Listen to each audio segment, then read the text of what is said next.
Entonces vamos a ver la coherencia en el informe de tesis. Esta presentación está realizada de acuerdo a que he estado pendiente de muchas revisiones que se han hecho de informes finales que salen de ciertos hospitales, empezando por el Hospital Roosevelt, que es donde me dedico, como ya les comenté, a apoyar ese proceso metodológico y estadístico de un informe de tesis. Entonces, cuando ese informe ya ha sido aprobado por el revisor hospitalario asignado por la Universidad de San Carlos y específicamente por la Escuela de Estudios de Posgrado de Medicina, este informe de tesis se va junto con ciertos requisitos a la unidad de tesis.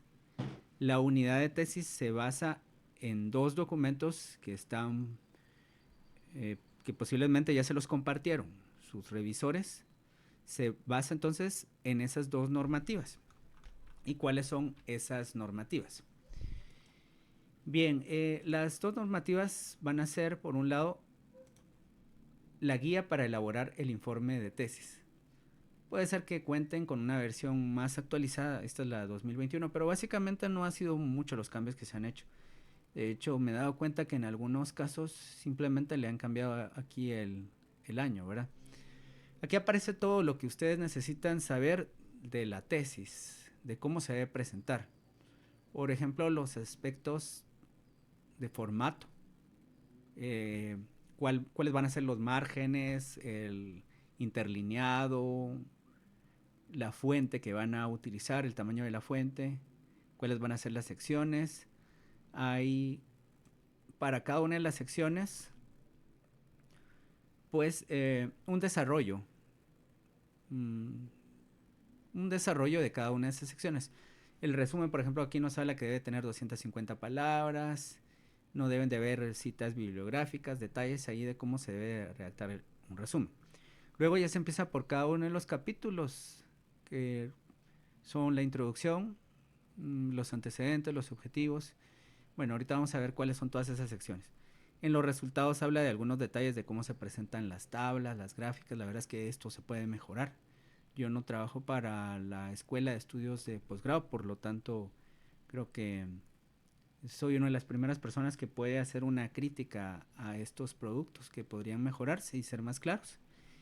Y pues también de todo lo que yo sé, el año pasado se estuvo impartiendo por esta unidad de tesis una serie de conferencias donde precisamente las personas que hacían estas evaluaciones daban esas conferencias, aunque invitaron también a otras personas. Bueno, aspectos generales, muestra, resultados, formato, objetivos de investigación, etcétera. Entonces, ustedes pueden buscar esa página, ¿verdad? No la voy a promocionar porque realmente no es parte de mi producción. Y conocer cuáles son los puntos de vista de estas personas que están haciendo la revisión. Bien, ese es el primer documento, es un documento de 19 páginas y también van a contar con este otro documento que es un resumen. Y esta es la guía de impresión de tesis, aunque aquí dice guía de elaboración de informe final, ¿verdad? Pero bueno, el informe que debe de imprimirse debería de cumplir con todo esto. Entonces les decía yo, los capítulos del informe van a ser introducción, antecedentes, objetivos, material y método, resultados, discusión y análisis, referencias bibliográficas, anexos. Esto es lo que deberían de leer siempre si es que no terminan de leer la otra guía, que tampoco considero que esté larga, porque aquí ustedes encuentran de una forma bastante concreta y resumida cómo debe de ir esto. Pero ocurre que en general no leen esto, ¿verdad? Y si yo me pongo digamos que en los zapatos de esos revisores de la unidad de tesis, pensaría que a veces es muy frustrante que un informe se envíe, eh, pues a esta unidad de tesis, supuestamente cumpliendo con todo esto cuando no es así.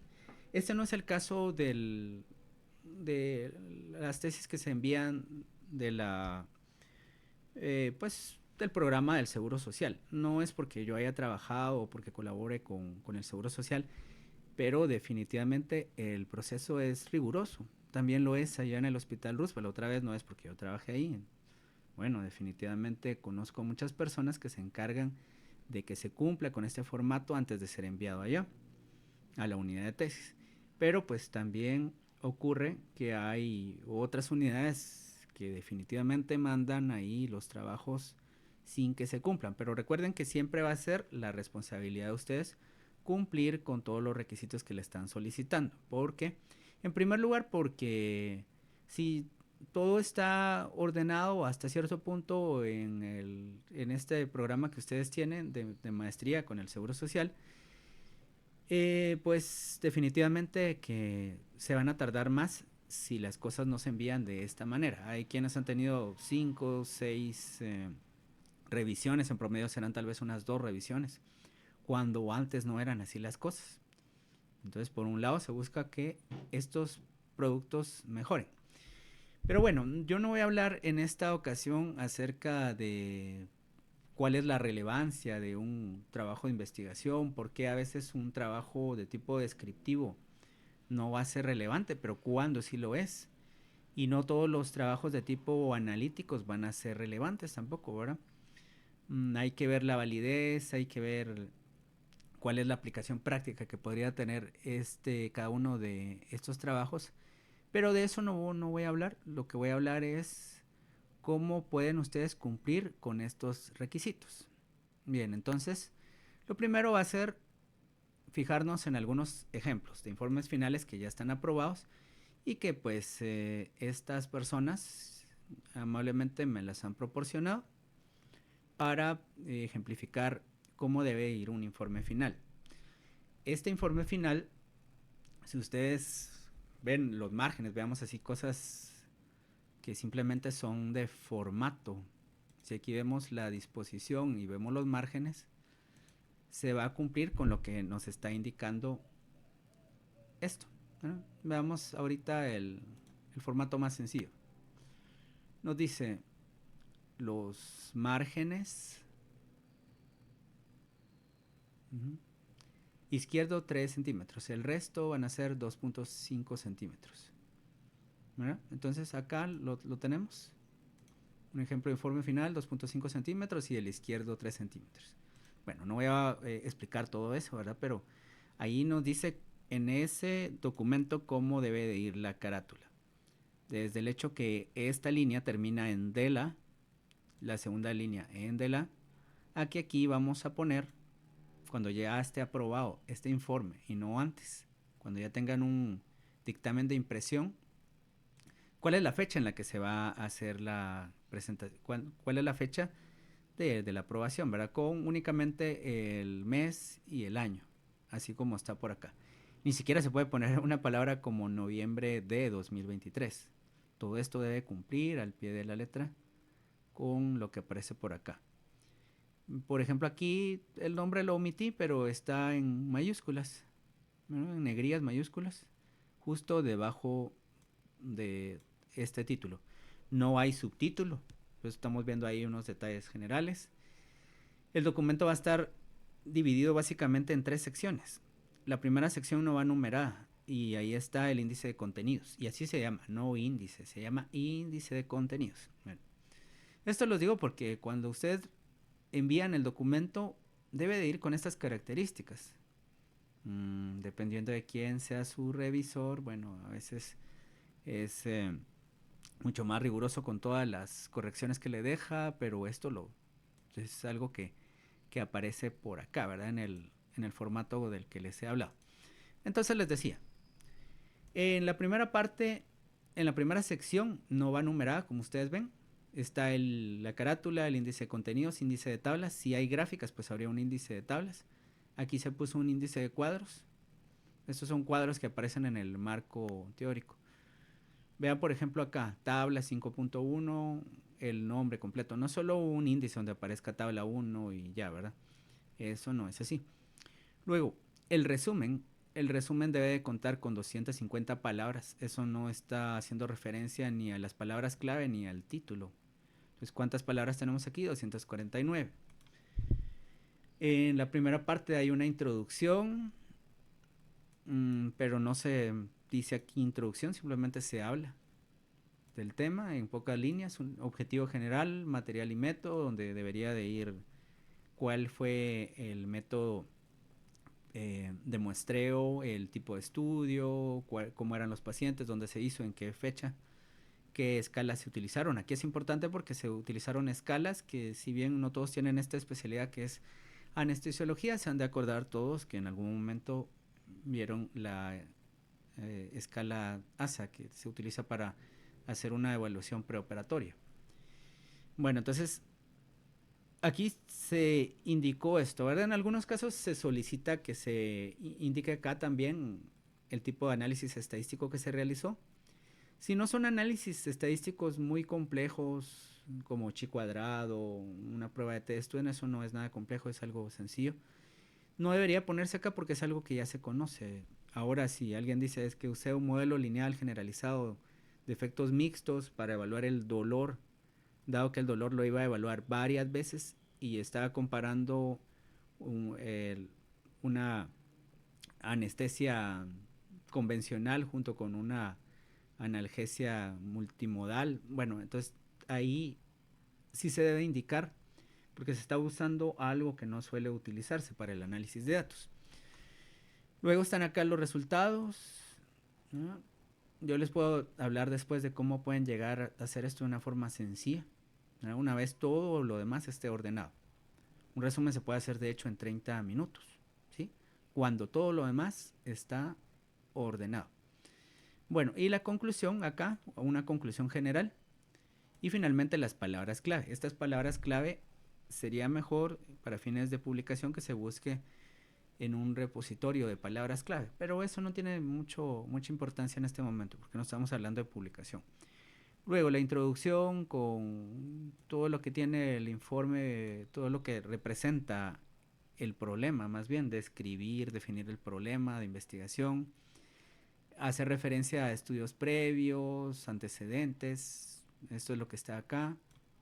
Y luego vamos a terminar con el objetivo general en los últimos párrafos y la conclusión general. Esta conclusión que está acá es la misma que aparece acá, ¿no?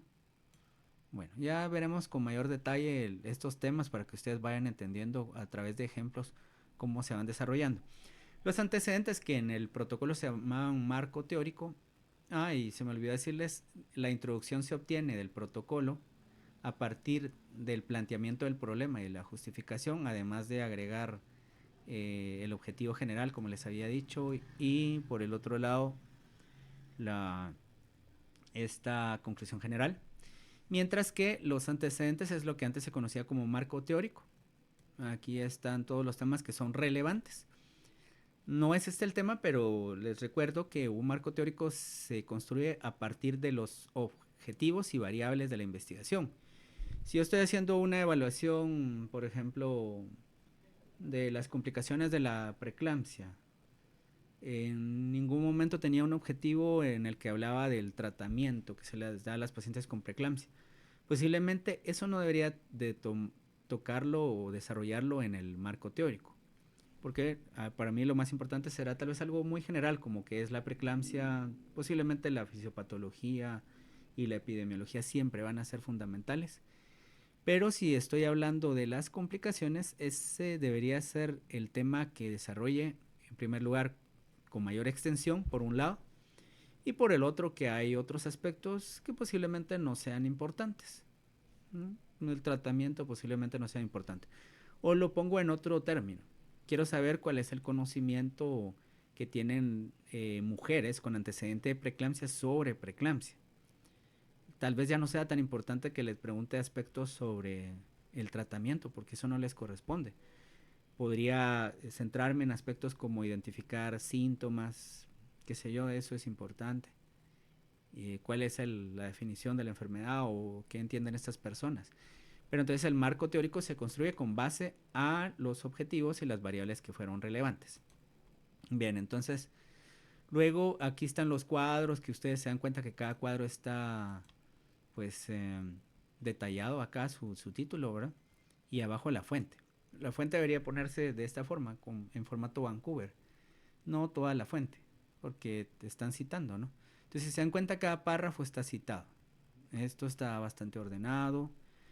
Está ordenado también en un orden lógico de acuerdo a los objetivos. Si mi objetivo fue definir la frecuencia de tipos de eventos adversos, eso debería de ser lo primero que se va a escribir en el marco teórico. Estas escalas, después se hablaría de las escalas, pero bueno, entonces ya vamos a ir hasta ese punto. Los objetivos están acá, están pidiendo de 3 a 5 objetivos específicos, y hay un detalle importante, que el objetivo general debe de repetirse como objetivo específico. Tal vez no escrito de la misma manera, pero debe de haber uno o más objetivos específicos que tengan relación directa con este objetivo. Porque todas las conclusiones van a responder a objetivos específicos, no a objetivo general. Hay una conclusión para el objetivo general, pero esa solo va en el resumen y en el final de la introducción. Material y método, ahí está, todo debe de ir en pasado. Aquí está cómo se hizo el cálculo de la muestra, cuál es la unidad de análisis, criterios de inclusión. Variables estudiadas es algo diferente a la operacionalización de variables. Aquí solo está el listado de variables. Aquí están los detalles de las variables. Luego instrumentos utilizados, procedimientos de análisis de la información. Aquí se detalla que se hizo todo en EpiInfo, EpiDat y qué pruebas estadísticas se utilizaron de una forma resumida. Ya no es necesario poner acá, si lo pusieron en el protocolo, todas las fórmulas. Hacer algo resumido de qué fue lo que se hizo al final. Muchas veces se planifican cosas y no se terminan haciendo, pues eso debe de estar acá. Procedimientos para garantizar los aspectos éticos. Los desarrollan, no solo escriben eh, el concepto de estos, o la definición de estos conceptos más bien. Discusión y análisis, y hay que tomar en cuenta que las conclusiones son un subcapítulo de la discusión y análisis, y las recomendaciones están acá. Ya veremos esos temas. Ahorita solo es de forma detallada, pero ya vamos a ver estos ejemplos. Referencias bibliográficas, anexos, boleta de recolección de datos por acá. Y esa segunda sección sí va numerada, empieza en la introducción. Finalmente hay otra sección que no va numerada, que solo consta de una página, que es el permiso del autor. Escriben este texto tal y como está y el nombre de su tesis. Bien, quisiera saber si alguien tiene alguna pregunta hasta este punto.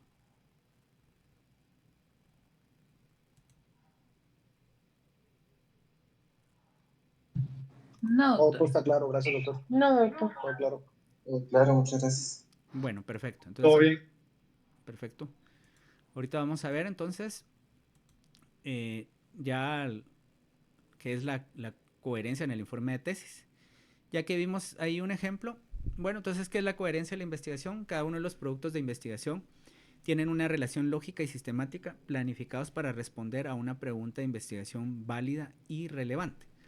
Válida, como les dije, es lo que se quiso medir, se midió, ¿verdad? Yo quiero evaluar el estado físico preoperatorio de un paciente, entonces uso una escala de tipo ASA. Quiero evaluar el riesgo quirúrgico que va a tener un paciente, lo quiero predecir, ¿verdad? Desde el preoperatorio. Entonces utilizo una escala NARCO-SS. Esos son ejemplos muy puntuales de qué es la validez. La validez a través de escalas. Por ejemplo, yo quisiera plantearme el hecho de que quiero evaluar el síndrome metabólico.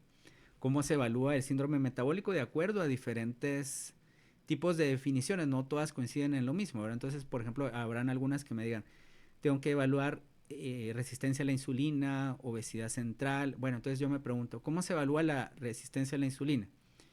Pues podría evaluarse a través de la glicemia, de la hemoglobina glucosilada, o habrá alguna definición que me pida un modelo OMA que se basa en la glucosa y la insulina preprandial.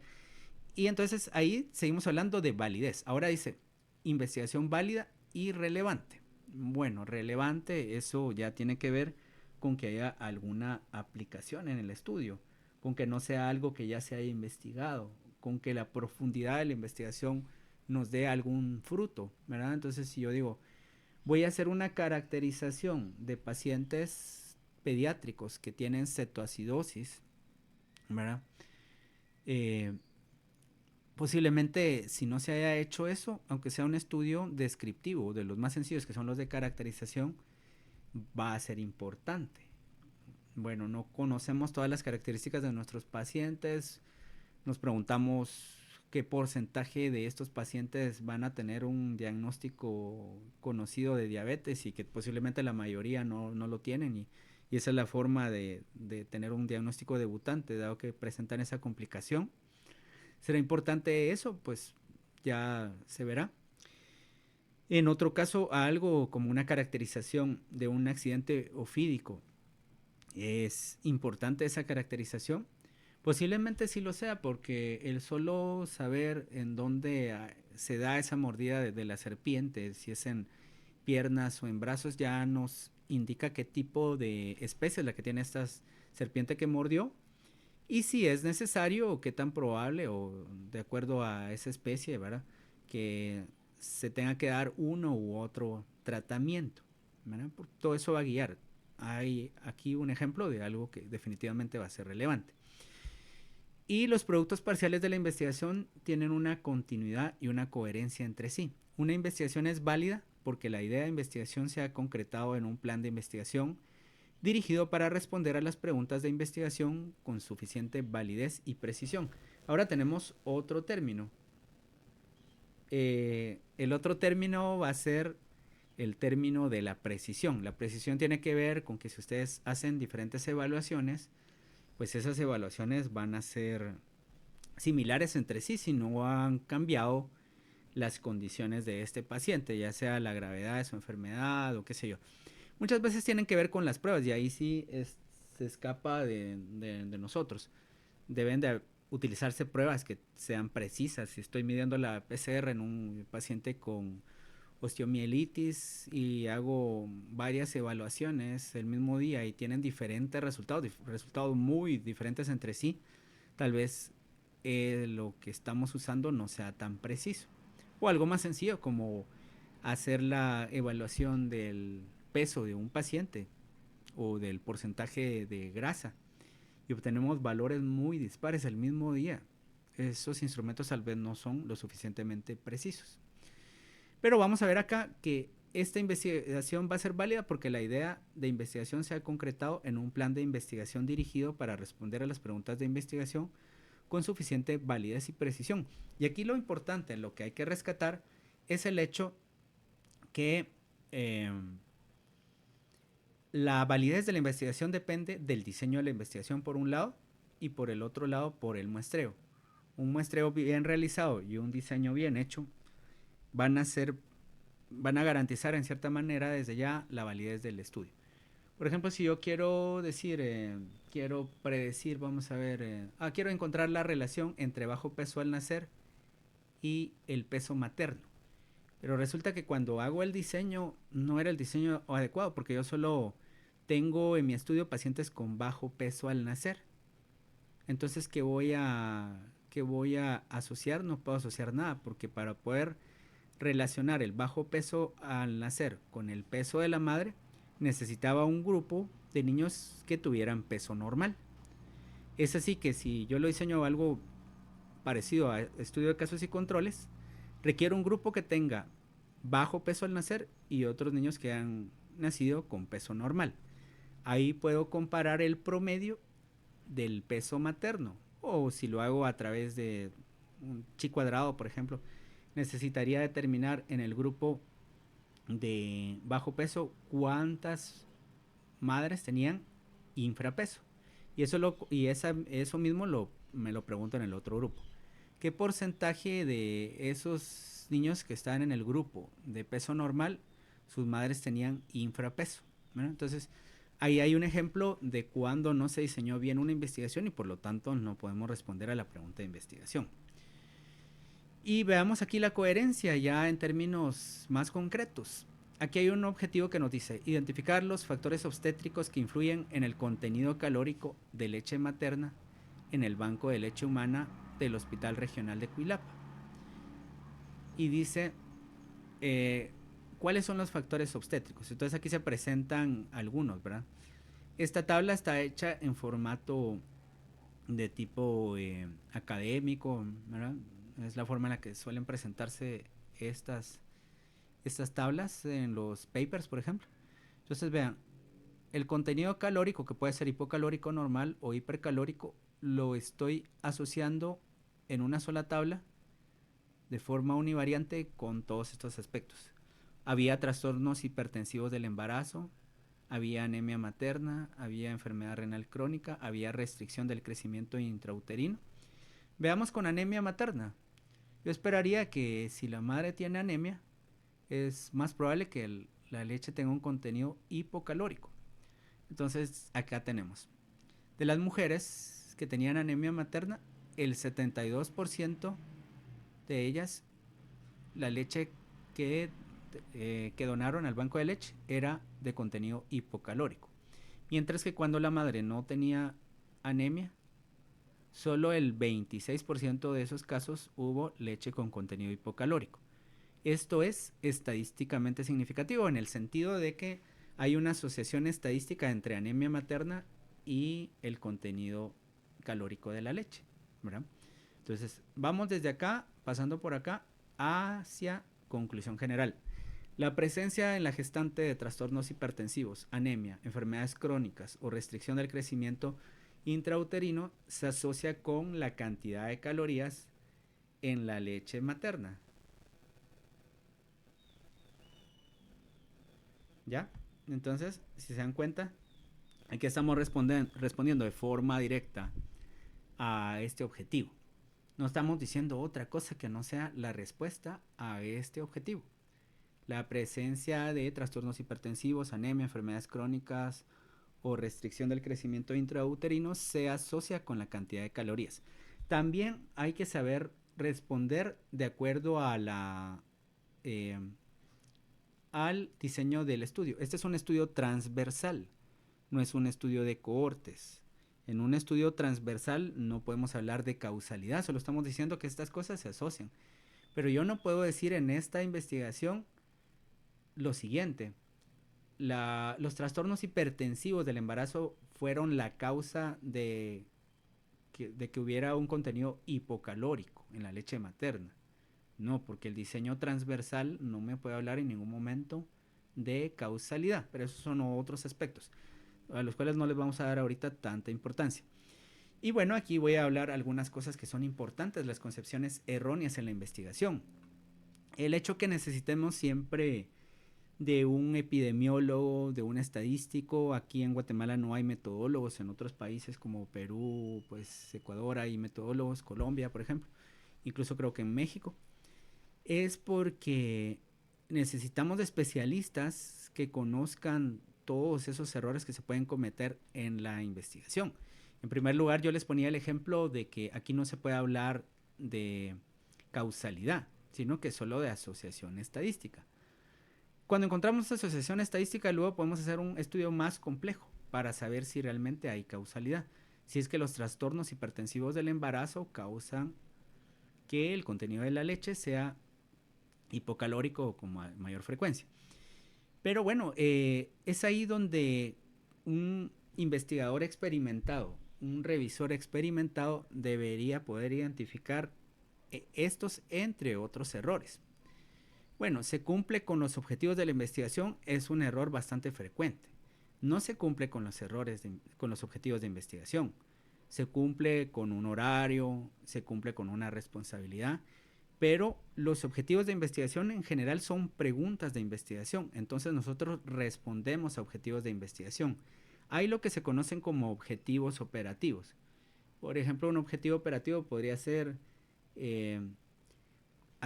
tener una cobertura en una comunidad de Petén de vacunación para rotavirus en niños de tal a tal edad. Eso es un objetivo operativo. Pero los objetivos de la investigación, y sobre todo de la investigación cuantitativa, corresponden a preguntas. Entonces nosotros no es que hayamos cumplido o no con el objetivo. Nosotros estamos respondiendo al objetivo, puesto que esta es una pregunta de investigación. No se comprende cuál es el significado de una fórmula de tamaño de muestra y por qué se usó, pero se usa. Ese es un error bastante frecuente. Si, por ejemplo, lo que estoy haciendo yo es determinar cuál es el valor promedio de, por ejemplo, el índice OMA en residentes, ¿verdad? Ustedes saben, pues, que la vida del residente es compleja por todas las responsabilidades que tienen, por los turnos que hacen, por la cantidad de pacientes que deben de atender, porque posiblemente no haya suficiente comida saludable en oferta en los lugares donde ustedes están trabajando, ¿verdad? Todos esos detalles son importantes, pero bueno, si yo me quisiera hacer una investigación en la cual quisiera determinar cuál es el valor promedio, ya sea de la hemoglobina glicosilada o del índice OMA en residentes, yo sé que esta es una variable cuantitativa. Entonces la fórmula para un estudio en el que voy a utilizar una variable cuantitativa como mi variable más importante, debe ser la fórmula de la estimación de la muestra. Pero si yo quisiera hacer una evaluación en la cual quisiera determinar qué porcentaje de los residentes van a tener prehipertensión, esa es una variable cualitativa. ¿Por qué? Porque pues yo digo, este residente si tiene, este no, y este no, y así. Bueno, entonces esos son dos investigaciones que requieren muestras diferentes. Y si lo que yo quisiera es determinar en un grupo de niños que tienen anemia, por ejemplo, se les administra una galleta, por ejemplo, que sea rica en nutrientes, hierro, etcétera. Entonces evalúo la hemoglobina antes y la hemoglobina después de que han consumido esa galleta, pensemos por unos 3 meses. Ahí estoy haciendo una comparación de proporciones emparejadas. Eso es otra fórmula. Pero por el desconocimiento que se tiene de las fórmulas y de la estadística, muchos revisores y asesores dicen utiliza la fórmula de P por Q. Bueno, esa se usa si el estudio es quiero determinar cuál es la frecuencia de nefropatía en pacientes diabéticos del Hospital Roosevelt. Nefropatía diabética en pacientes diabéticos del Hospital Roosevelt. Ese es un ejemplo, pero si yo quiero determinar otra cosa, posiblemente esa no sea la misma fórmula. Y aquí también se cometen muchos errores con la forma en la que se aplica esa fórmula. Tampoco se conoce, ¿verdad? Entonces, en esa fórmula de P por Q, ¿verdad? Por ejemplo, yo podría darles aquí algún ejemplo sencillo de cómo se utiliza esto.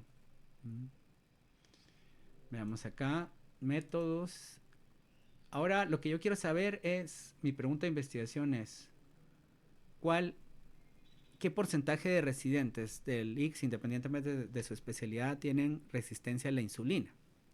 Bueno, dicen en algunos libros, en libros malos, que si se desconoce la proporción, se ponga aquí 50%, porque eso nos da la mayor muestra posible. La precisión absoluta que la fijemos entre 5 y 10, pero eso no me está diciendo nada porque yo no entiendo qué estoy haciendo. De hecho, parece como que fuera magia cuando yo obtengo el resultado y tengo esto acá. 97 o 385 o estos valores. Y la verdad es que muchas personas que se dedican a la revisión ni siquiera saben qué significa esto, ¿verdad? O sea, ¿cómo se obtuvo? Parece magia porque uno no entiende cómo funciona, ¿verdad? Entonces, ¿cómo funciona? La proporción esperada es el evento de interés. ¿Cuánto espero yo que va a ocurrir? En residentes, dado que son personas jóvenes, ¿verdad? Generalmente no van a tener mucha resistencia a la insulina. Si bien las condiciones estas del aumento del cortisol que hay entre, por ejemplo, un turno, el estrés, burnout, mala alimentación, sedentarismo, todo eso influye, ¿verdad? De todos modos, decir que el 50% de los residentes, aquí estamos diciendo que que esperamos que el 50% de los residentes vayan a tener resistencia a la insulina. Y a ver, ¿qué pensarían ustedes? ¿Qué porcentaje creerían de residentes que van a tener resistencia a la insulina? El 50 es demasiado, ¿verdad?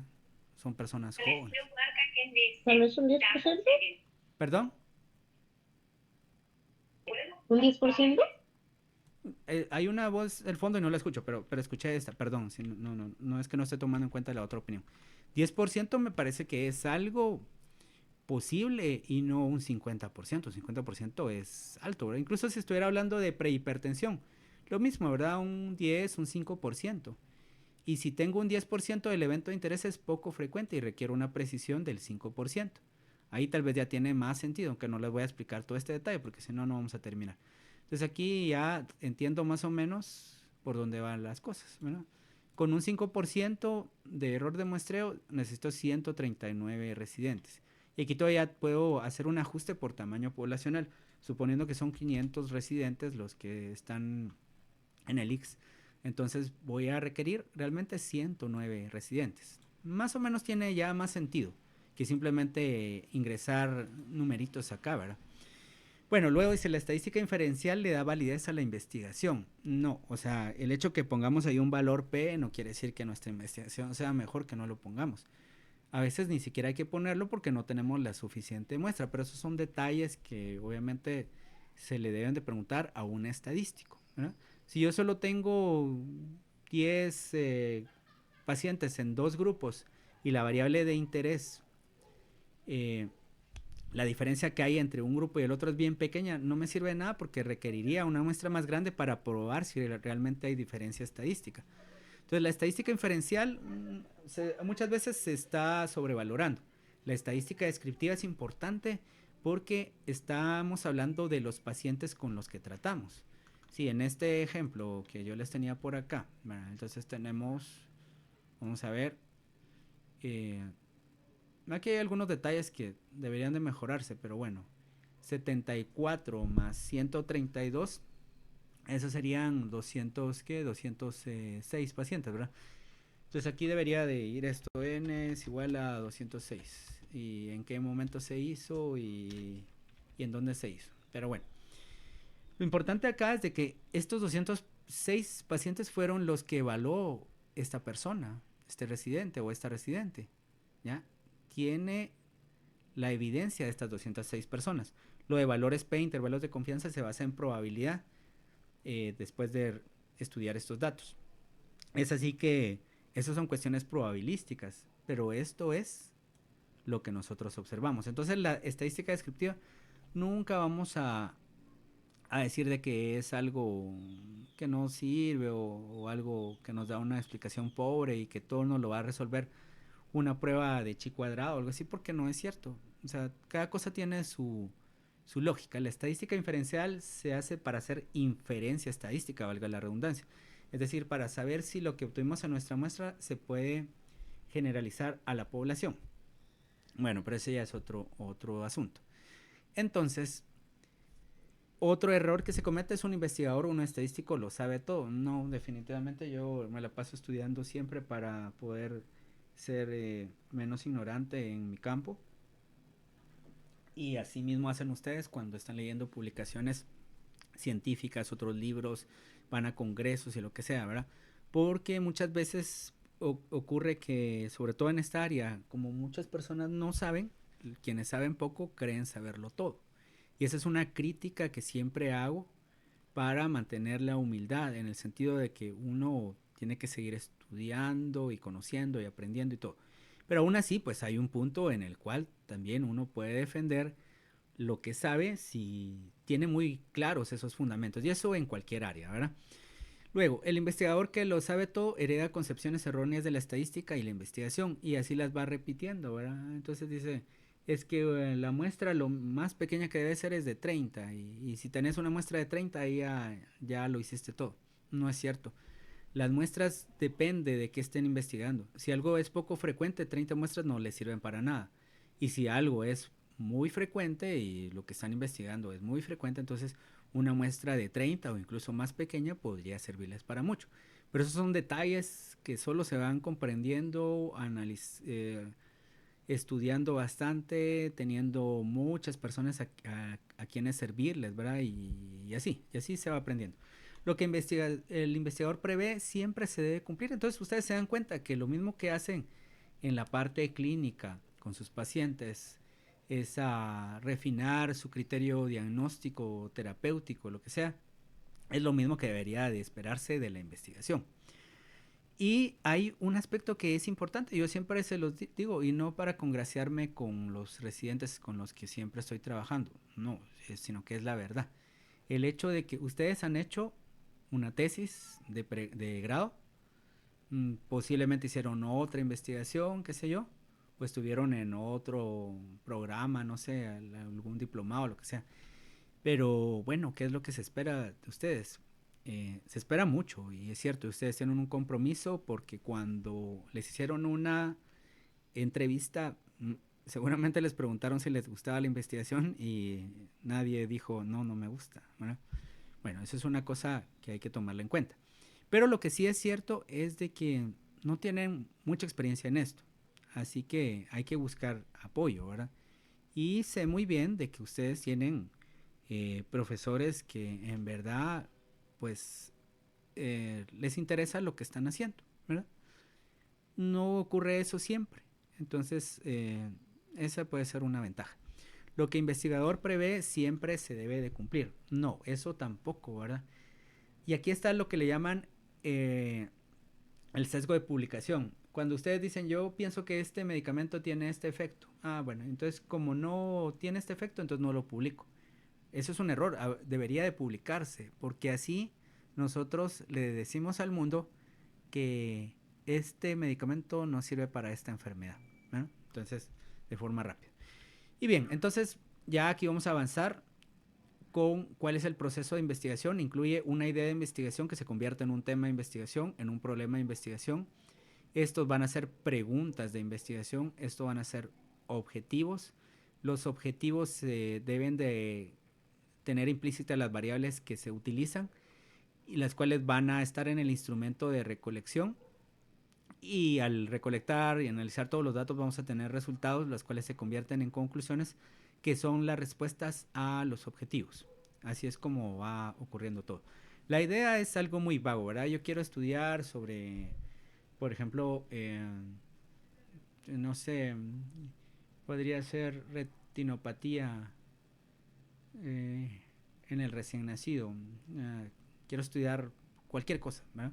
Pero eso es muy amplio. Cuando ya defino el tema de investigación, yo quiero saber si lo que quiero estudiar del tema es algo de diagnóstico, algo para hacer una predicción, algo así. Quiero saber si el índice de neutrófilos, linfocitos, me permite, por ejemplo, eh, hacer la predicción de la resistencia a la insulina o de la obesidad central, algo así, o de la hipertensión. Entonces ya estoy delimitando más. El problema de investigación ya está más delimitado porque ya tengo un plan de investigación. Yo digo, quiero estudiar eso en personas aparentemente sanas que llegan a la consulta externa, qué sé yo, por algún problema en general y así. Y bueno, ya después estas van a ser las preguntas de investigación. Los productos de la investigación entonces son el anteproyecto, el protocolo, el informe final y el artículo de revista. Es así como se los van a solicitar aquí en estas maestrías. Y ahorita ya con los ejemplos, entonces veamos acá. Una matriz de coherencia es simplemente este cuadro en el cual ustedes pueden escribir sus objetivos, sus variables y cuáles van a ser las conclusiones. Entonces, lo primero, ¿cuál es el título de la investigación? Asociar el riesgo preoperatorio pediátrico mediante las escalas ASA-PS y NARCO-SS con los eventos adversos intraoperatorios. Recordemos que aquí estamos hablando entonces de algo quirúrgico y que necesitamos pasar estas escalas médicas antes de la cirugía para predecir si van a haber eventos adversos durante la cirugía, ¿no? Entonces, en el periodo intraoperatorio. El objetivo general es evaluar la asociación entre el riesgo preoperatorio y los eventos adversos intraoperatorios en pacientes pediátricos sometidos a procedimientos quirúrgicos. El riesgo y la conclusión general fue esta. El riesgo preoperatorio, según la escala NARCO, se asocia más fuertemente con los eventos adversos, escalada de atención y requerimiento de cuidados críticos que la clasificación ASA. Entonces aquí utilizaron el ASA, ¿verdad? Utilizaron ASA y utilizaron una escala llamada NARCO-SS. La escala NARCO-SS me podía predecir mejor si iban a haber eventos adversos. Porque si yo tengo un paciente con ASA 2 o ASA 3, yo supongo que es más probable que tenga, por ejemplo, una hemorragia. Pero esta escala tiene una mayor capacidad predictiva. La escala NARCO-SS, que también evalúa esos eventos adversos como va a ser hemorragia. Y bueno, aquí hay ejemplos para los objetivos específicos. Determinar las características preoperatorias y los procedimientos quirúrgicos. Aquí ya ponemos, recuerden, variables. Aquí están las variables: sexo, edad. Eso fue todo lo que le interesó a esta persona y de hecho pues no creo que ahí haya sido importante otros detalles, ¿verdad?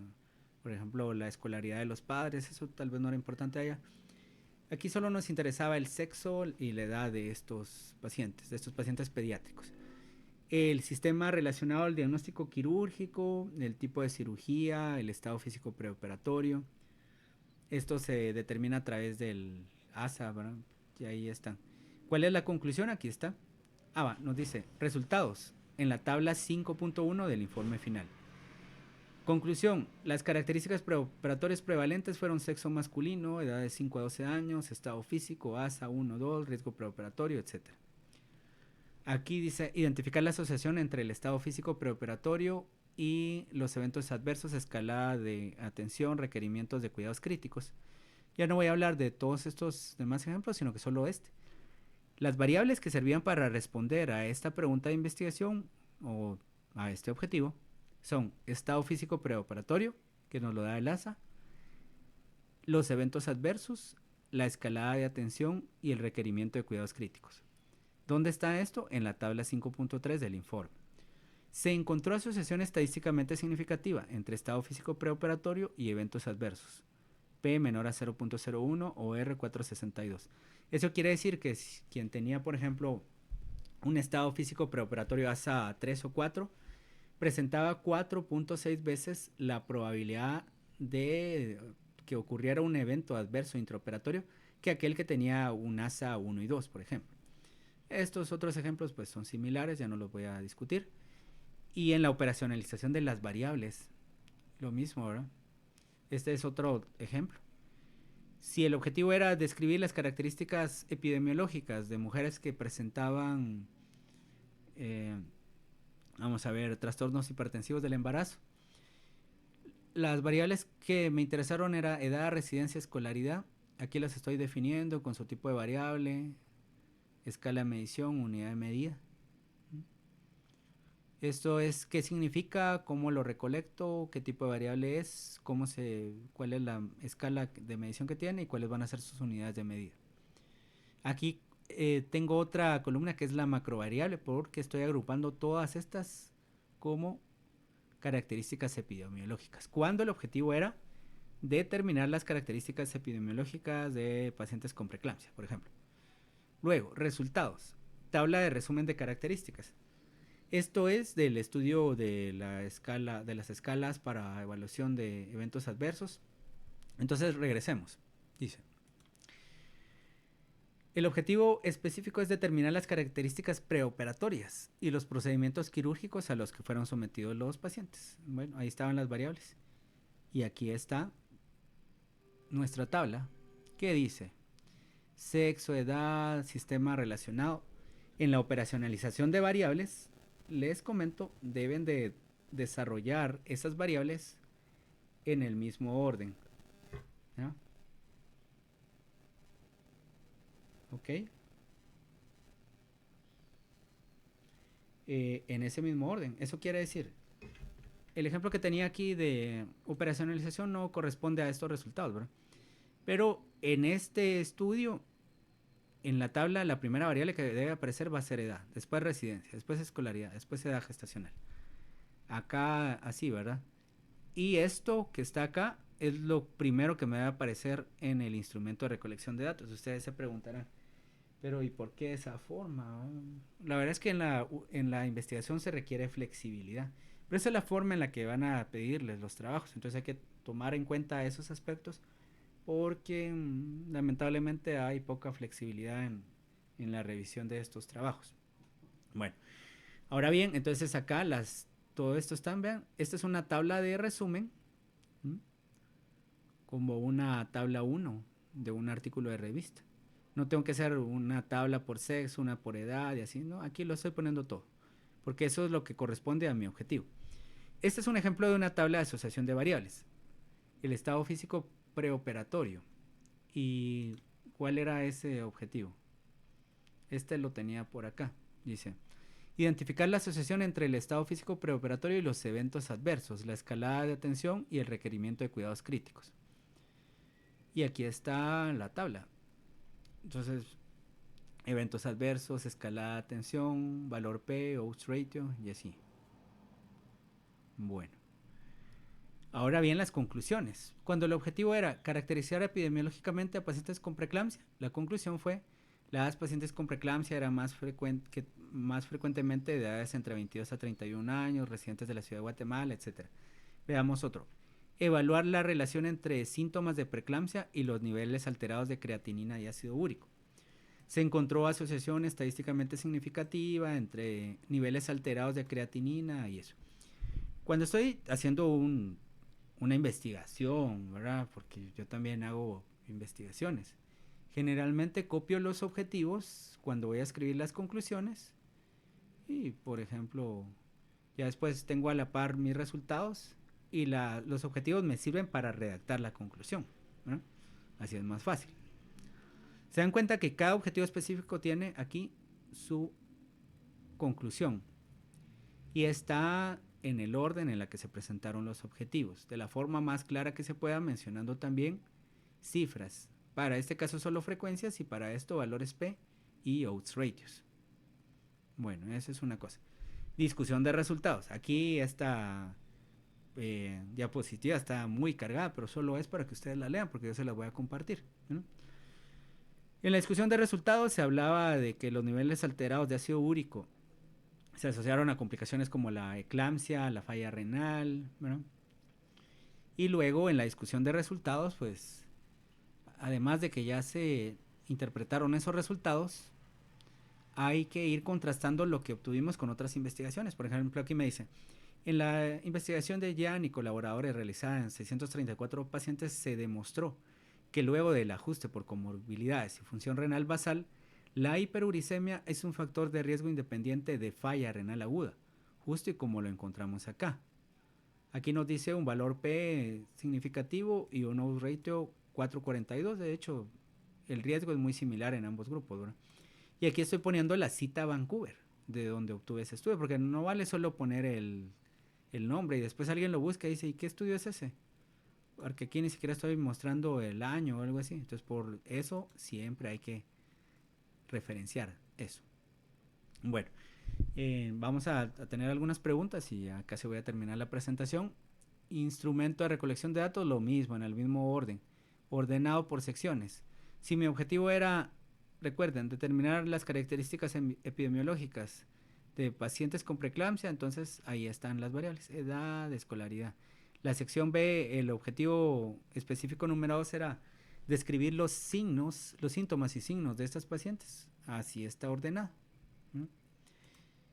Aquí hay otro ejemplo de instrumento de recolección de datos. Recuerden de que hay que poner el número de boleta. Es mejor ordenar las cosas por secciones y las secciones pueden ir ordenadas de acuerdo a los objetivos que se plantearon. Y bueno, eso es lo correspondiente a la presentación. Quisiera saber si tienen alguna pregunta.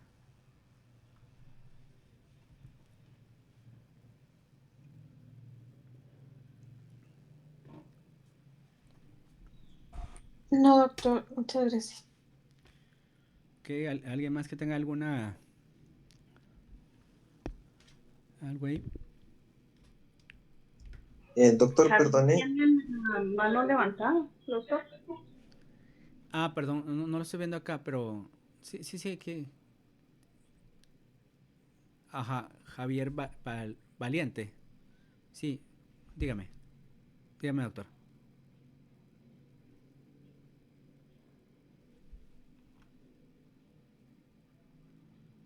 ¿O Gabriel?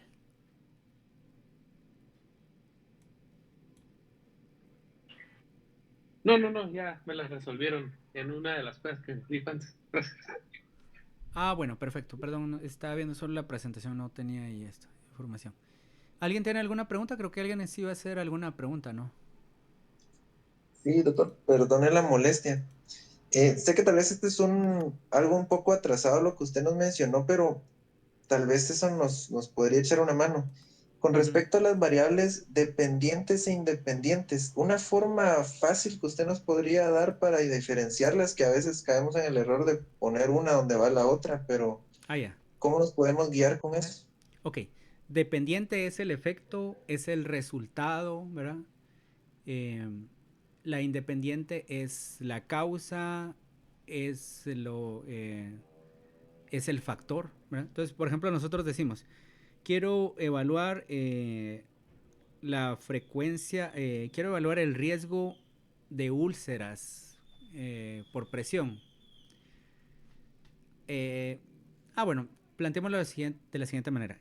Quiero determinar la capacidad predictiva de la escala de Branden, creo que se llama, para determinar la presencia de úlceras por presión en pacientes en una unidad de cuidados intensivos, ¿no? Entonces, ¿cuál va a ser la respuesta que yo voy a evaluar? Cuando ustedes leen un paper, por ejemplo, ustedes ven ahí donde dice outcomes o variable de respuesta, lo que sea, ¿verdad? Lo que va a ser el resultado de éxito o de fallo en investigación va a ser la variable dependiente. La variable, su nombre dice dependiente, depende de otra variable o de otras variables. Entonces lo que nosotros tomamos como resultado es nuestra variable dependiente. Puede ser, por ejemplo, si yo quiero evaluar, por ejemplo, la asociación entre estado nutricional y, y la resistencia a la insulina en mujeres embarazadas, por ejemplo. Entonces, la dependiente es la resistencia a la insulina, la variable de respuesta. La variable que me va a decir de que depende de otra. ¿De qué depende esa variable en ese ejemplo? Del estado nutricional de la madre. Yo esperaría que las mujeres que tienen obesidad o sobrepeso, bueno, obesidad más bien, en el grupo de mujeres que tienen obesidad hay un mayor porcentaje que tienen resistencia a la insulina en comparación a quien tiene sobrepeso o tiene un estado nutricional normal. Entonces siempre variable dependiente, la que depende de otra. Esas relaciones pues pueden ser relativas, ¿verdad? Por ejemplo, yo puedo decir, la mala alimentación es una variable independiente de resistencia a la insulina. O sea, la resistencia a la insulina depende de una mala alimentación, una alimentación no saludable. Ahora bien, la resistencia a la insulina es un factor de riesgo de diabetes. Entonces ahí ya la resistencia a la insulina se convirtió en una variable independiente y la variable dependiente va a ser la diabetes. En un estudio de casos y controles no siempre ahí lo podemos confundir. ¿Por qué? Porque si nosotros decimos, quiero determinar cuáles son los factores de riesgo de cáncer hepático en un paciente con cirrosis, entonces tengo un paciente con cáncer hepático y otra persona que no tiene cáncer hepático. Pero la variable de respuesta es el cáncer hepático. Lo que estamos evaluando es hacia atrás cuáles fueron las exposiciones o variables independientes que se relacionan con el cáncer hepático. No sé si está claro de esa forma. Sí, excelente, gracias. ¿Alguien más? Buenas noches, licenciada. Mire, solo con una duda. Por Ajá. ejemplo, al momento ya de presentar como que el informe final, ¿en qué nos recomienda que nos podamos enfocar? Uy, ahorita en todo ustedes, la verdad es que es complicado, ¿verdad? Yo les digo porque tengo muy buena relación con mis estudiantes del Roosevelt y a veces presentan los trabajos cuando se ha hecho el esfuerzo por parte de su docente revisora, por sus mismos asesores que a muchos les gusta la investigación, por mi parte que les apoyo en lo estadístico y lo metodológico. Y nos devuelven los informes con aspectos que realmente no tienen ningún sentido. Yo no digo que en esa unidad de tesis las cosas funcionen mal, porque no, de hecho he visto que su labor es muy importante porque les dan forma a muchos trabajos que no lo llevan. Y tampoco estoy diciendo que en el Roosevelt lo sabemos todo. Pero tiene que enfocarse en aspectos como el formato, eso definitivamente. A nadie le gusta ver algo que no cumple con lo básico, que es el formato. El formato, los márgenes, el interlineado, el tamaño los nombres que van acá, ¿verdad? O sea, vean esto, dice, selección y tamaño de la muestra, unidad de análisis. Todo esto está acá, está bien claro. Entonces ustedes pueden centrarse en este primer documento, porque aquí me dice, en material y método van en este orden todas estas secciones. Bueno, primero el formato, eso sería lo primero. Segundo, en lo que les estoy hablando ahorita, que sería la coherencia de la investigación. La coherencia es de que el objetivo que están presentando ahí haya alguna tabla que se relacione con ese objetivo y luego las conclusiones. Y todo se vaya desarrollando en ese orden, ¿verdad? En ese orden que decía, objetivo 1 eran características epidemiológicas, tabla 1 es características epidemiológicas, lo primero de lo que hablan en la discusión es de las características epidemiológicas. En la operacionalización de las variables están como sexo, edad, eso así van a aparecer en las tablas, y asimismo en la operacionalización y en el instrumento de recolección de datos. Bueno, ahí hablamos de formato, de coherencia. Otras cosas es cómo ustedes van a presentar sus referencias bibliográficas, ¿verdad? A veces se puede mejorar eso utilizando Mendeley, que es un programa para poder hacer una gestión de eso. Otra cosa más, por eso les digo en todo, ¿verdad? Es el parafraseo, que las cosas no estén escritas tal y como las encontraron en un documento. Y muchas veces el parafraseo tiene que ver con, ¿qué otras cosas? Parafraseo tiene que ver con que no copien todo de un solo documento, ¿verdad? Eso sí es súper plagio, aunque ustedes lo redactaran otra vez diferente, pero si tomaron toda la idea de una tesis, eso es plagio también, ¿verdad? Entonces, bueno, ya les hablé de formato, referencias, la coherencia de la investigación. ¿Qué más? ¿Qué más he visto así que lo revisan bastante? Bueno, pues obviamente la redacción. Esos aspectos creo que son importantes, aunque sí están revisando de una forma muy rigurosa. ¿Algo más? ¿Alguna otra pregunta? Doctor, yo quisiera hacer una pregunta. Sí. Disculpe, donde usted dice que si se toma como referencia una tesis es un plagio, o sea, la idea, pero si uno toma cierto, o sea, no la idea completa, pero toma algunos puntos específicos como tal, pero se menciona en la tesis, también sigue siendo algún plagio. Bueno, si ustedes están buscando una metodología y encuentran una buena tesis, pues pueden copiar esa metodología, pero deberían de referenciarla, ¿no?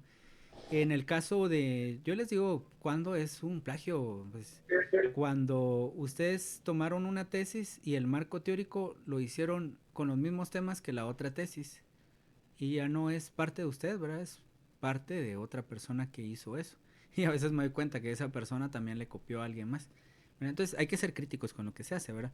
Yo les puedo enseñar formas bastante sencillas de hacer un marco teórico y que no son de plagio y todo eso. Ustedes pueden, les hablo rápidamente.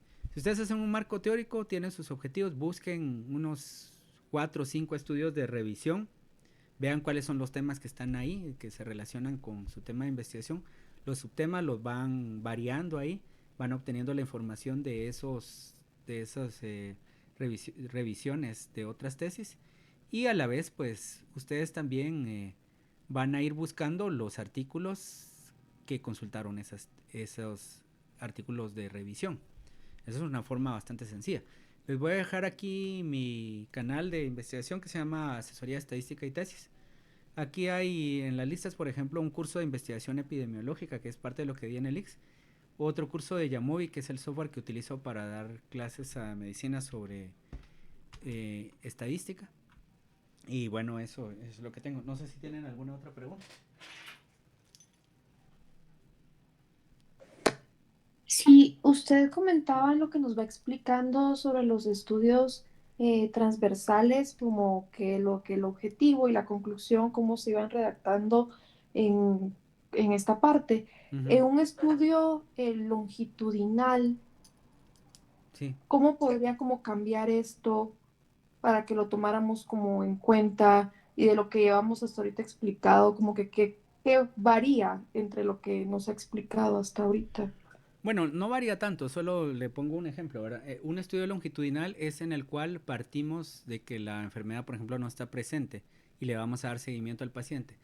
Ese seguimiento depende de la historia natural de la enfermedad. Si ustedes están evaluando infección del sitio quirúrgico, alguna definición dice que el sitio quirúrgico, que es una infección que se presenta pues de forma superficial o más profunda durante los 30 días posteriores a la cirugía, o si hubo un implante prostético durante un año. Entonces ahí, si no hubo implante, solo tenemos que darle seguimiento por 30 días, ¿verdad? Si queremos evaluar el dolor, por ejemplo, posoperatorio en una paciente con cesárea o un paciente con cirugía de rodilla, para no considerarlo dolor crónico, pues eso dependerá de esos pacientes. Podría ser 3 días, 5 días, lo que ustedes digan, ¿verdad? Pero el asunto es el siguiente, es de que en otros casos, pues el seguimiento va a ser más largo y ahí pueden hacer estudios retrospectivos. Determinar, por ejemplo, la incidencia de enfermedad renal crónica en un paciente que tuvo falla renal aguda. Ese es un estudio longitudinal de que parte de que la persona tuvo en algún momento falla renal aguda, pero definitivamente no tiene enfermedad renal crónica y se le podrá ver como podría ser por 6 meses, como por 6 años o muchos más años. Entonces, en un estudio longitudinal, el objetivo debe de ser claro en cuál es la enfermedad incidente que están evaluando, ¿verdad? Determinar la incidencia, por ejemplo, podría ser podría decir ese objetivo general. La incidencia de tal enfermedad en tales personas. Y recuerden, incidencia es, ustedes se aseguran que la persona no tenía esa enfermedad antes y por eso entra el estudio, porque si ya la tenía, entonces eso ya no es enfermedad incidente. Y le dan seguimiento para saber si desarrolla o no la enfermedad, tanto tiempo como sea la historia natural de esa enfermedad que están evaluando. No sé si esa era la pregunta que me estaba haciendo o hay algún detalle que quiera saber que quiera que desarrolle. Me aclaró bastante, muchas gracias. Si surge algo más, pues lo estaré molestando. Ok. Gracias. ¿Sí? ¿Algo más?